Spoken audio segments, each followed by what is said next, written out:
What's going on YouTube? G80 M3 back again with another video. Hope you guys are enjoying the uploads, and as always, be sure to like, comment, subscribe, and share for more videos. We're back in the G80 M3 again. I haven't been making videos last couple weeks because it's been snowing too much around the Philly area. One weekend it snowed like 1-2 inches, which wasn't too bad, and it melted in a couple days. But the last weekend it snowed like 3 inches or so, and just the temperatures were super cold, so it wasn't melting or anything. And as you guys know, this car is a rear wheel drive on summer tires, so I know better than not to drive it anywhere. And I even tried to move it just from one parking spot to another, and it was just spinning on all fours, no grip, nothing. So I was like, I'll just keep this parked up and then move it another day. And there's no need, since you guys know I have the X4M as well, so we ended up just driving that around whenever we had to go anywhere. But now that everything's pretty much melted, the salt off the roads is gone, I'm gonna try to get this washed maybe this weekend, just trying to look out for the rain, because that's the annoying part about not having a garage. It's just the car gets dirty within a couple days, so I want to try to be smart with the washes. But as you guys can see by the title and thumbnail of today's video, I wanted to make some content as to how much I paid for the G80 M3, including all the mods and everything. Because I know there's a lot of you guys that just purchased them end of last year or 2025 this year, and or looking to purchase them as well. And you want to kind of get an idea of how much a similar build might cost.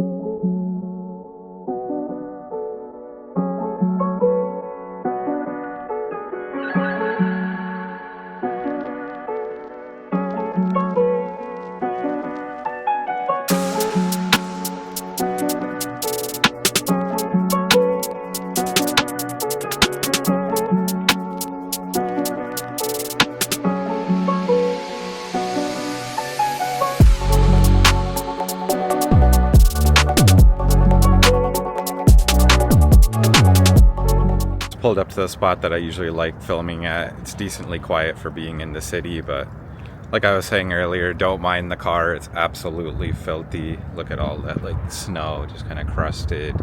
Not really too much salt because I haven't really drove it since the snow started, so it's not too much. But again, we're gonna get this thing washed and dialed in like I usually do over at King's Hand Wash in South Philly. But pretty much the whole car is just covered. It's a daily driver, even though I don't drive it every day necessarily. For some people they do, and it can handle it, like I've shown you guys in all my other videos and things. And at the end of the day, it's a car, so I'm gonna end up selling it one day. There's no reason to just worry about the paint and everything like that. Just enjoy it, drive it, get your use out of it, have fun. If you guys have been watching the channel, I purchased this 2021 G80 M3 rear wheel drive in December of 2023. So it's been about 13 to 14 months or so, and I put on 5,000 miles. The car came with about 34 and change. Currently it's 39 and change, and I ended up purchasing this at that time for 68,000. That's not including any dock fees or any title, registration, or taxes. Just the out the door cost of the car was 68. At that time, for this spec, it was a really good price, considering the MSRP on this was 83,000. About a $15,000 difference in price for a car that was about 3 years old, which was pretty good for the market at that time. Obviously now they're getting way cheaper and things like that. Considering what was at that time, I think I got a solid deal. You guys let me know in the comments. But a similar spec like this, about 13, 14 months later, I would say this car would be worth around 65, give or take, depending on mods and things like that. So it didn't lose too much value since I bought it, and like I said, I didn't drive it too much, about 5,000 miles in a little over a year. And when I bought this car, and similar to previous BMWs and cars that I've had in the past years, I try to go for an OEM plus styling, nothing too crazy or modified. Kind of want to retain the drivability as well as the performance and keep the warranty and no issues intact. So what I did with this car is kind of reflects that as well, so I didn't go too all out in any modifications or anything. I like that OEM plus aggressive kind of race track style look. If you guys get this nice angle right here. I've done previous videos explaining all the mods I have on this car, but I kind of forget to include the prices or sometimes the brands of the parts I have. So I wanted to do a more deep dive breakdown so you guys can get the cost per cost item of everything and see how it's itemized. And if you were to build a similar car as well, you'll get a better idea on that. Starting with the exterior, as you guys can see, one of the biggest things is the CSL style grille in gloss black. This is one I purchased from Amazon, I believe, and the cost for this was about $150. Next, moving on to the air ducts right here. The stock ones are the honeycomb ones, but I replaced those with these kind of M Performance style ones. They are in carbon fiber, but I wanted the gloss black to kind of match the rest of the car. So these I picked up for $190. And then moving back a little bit, you guys can see I have the V-style front lip. This is actually my second one, but I'm not going to include the ones that were broke or previous things that I've upgraded. Kind of give you guys more of an idea of what's on this car. So this V-style gloss black lip costed me $100. One thing that you guys can't see but is under the car, so if you guys know and watch my previous videos, that is the oil cooler right there. So to protect the underneath of it, I do have a Zunsport oil cooler guard. It's kind of a mesh style that prevents rocks and debris and things puncturing the bottom. So that one I got for about 150 bucks. We'll move on with the suspension. So this car is on AST springs, front and rear. Drops it pretty nice and flush, as you guys can see. Low, but it's manageable. So I picked these springs up for $350. And then to give that more flush stance look, I do have Mach Chanel spacers. I paid $200 for those. The front is $15 and the back is $15 as well. Some people like to do different setups, whether they do 12 because of the Pirellis or even less. Some people do 18s and just get the fender guards, but mine are the stock ones, so I didn't replace that. Moving on, a few subtle things. We do have the floating center caps. Those I picked up for 50 bucks. And then right there you can see the M Performance valve stem caps. Those I got for $20. To go with the appearance and aesthetic look, this car is window tinted with Johnson's film. The front windshield is 50%. Didn't want to go too dark so you could still kind of see the orange interior. And then the sides are 35%. So this is a ceramic tint, so when you're in the interior, you can still see out nice and clear through the night or any dark areas. For the overall tint job, that costed $400 for the side and rear window, and then another $250 to have the front done, so a total of $650. I do have a single mid-pipe on this car. This is from RC Tuning. Similar to many other ones, they're pretty much all the same design, sound similar. Again, you guys can't see it. It's stock exhaust, but that single mid-pipe costed me $600. Go with the single mid-pipe, I do have the SST valve controller. Again, you guys can't see that, but that costed me $250, which opens up the stock actuators on the muffler so the valves are fully open. We'll make our way to the engine bay and then lastly wrap up with the interior. Pop this open.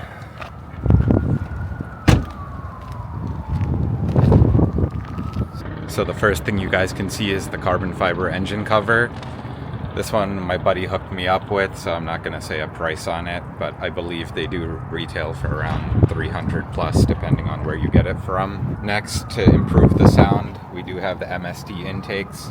Again, they don't really have any performance, more so just for the sound and aesthetic look. These I picked up for $350 used. But I do have the JB4 on stage 293 map for this car. I picked that up for $490 shipped, so a really great deal. Even though it was a used one, everything works well on that. That pretty much covers the exterior and engine bay modifications I have. So we'll move into the interior. And one of the first things is this vent trim right here. So it is gloss black naturally. This one's kind of a stick-on one. Decent fitment, just improves the finish, kind of goes with the rest of the carbon bits on the steering wheel, dash trim, everywhere else. This was an AliExpress purchase for $30. And then to add a little bit of more carbon, I also picked up the AliExpress carbon seat backs. Again, these are 3M stick-on ones. Pretty good fitment too once you kind of just get the tape around the sides. You can't really notice it too much. These were $150 shipped. And then lastly, a few things you guys can't see, or more so digital or software, I would say, is Beamer code. So for Beamer code, I did a couple things such as video in motion, disabling the OBD alarm, and just a few other things that I did and made in my previous video, like the Bowers and Wilkins sound profiles. So I had the app previously, but I believe the app itself costs $40 now. And then you just need the OBD sensor, which plugs in, so that adapter basically communicates from your phone to the car. Those can be had for about $40-50. I believed I picked up the VPeak one from Amazon. So overall, both of those would cost you about $100, and like I said, you can use in the future as well. So, and lastly, another software thing is the CS flash for this car. So that totaled about $250 and includes a couple of things, such as firmer CS steering wheel, which kind of makes the wheel rotate more back-centered and not as loose. And then the main thing is the transmission, which kind of more XHP style, but not too aggressive, OEM plus. So the shifts are just, when you just go through the gears, you feel it better. Then the CS Flash also includes the suspension, makes it a little more firm. And then lastly, you do have the DSE MDM. So those four things would end up costing you about $250 if you use Beamer remote. That pretty much sums up all the mods I believe I have for this car. I don't think I forgot anything since I wrote everything down this time, and hopefully I got all the prices right. But like I was saying, this is an idea and gives you guys a ballpark if you want to mod your car and how much you want to expect. I didn't calculate out the total right now, but I'll put it on screen. And again, this isn't including installation or anything, and no alignments and other revisions to the car. I have spent more money when I had different springs and different grills, lips, things like that. I know builds can go upwards of 100,000, obviously, if you do engine work or single turbos. And there's so much aesthetic stuff, like all the carbon fiber things, which I did in gloss black and got for good deals. People doing real carbon fiber and spend thousands on the car. Or if you were to get the exterior package, that costs a lot as well. For the prices I paid and what I got the value of, I think I can justify this car for the money. And the good thing about finding these parts for good deals or even used, as long as you keep them in good condition, you can end up selling them when you part the car and get pretty much most of your money back. Comment down below, do you think I should have changed anything differently, or do you like all the mods on this car? But as always, stay tuned for more videos. Sandeep M3 out.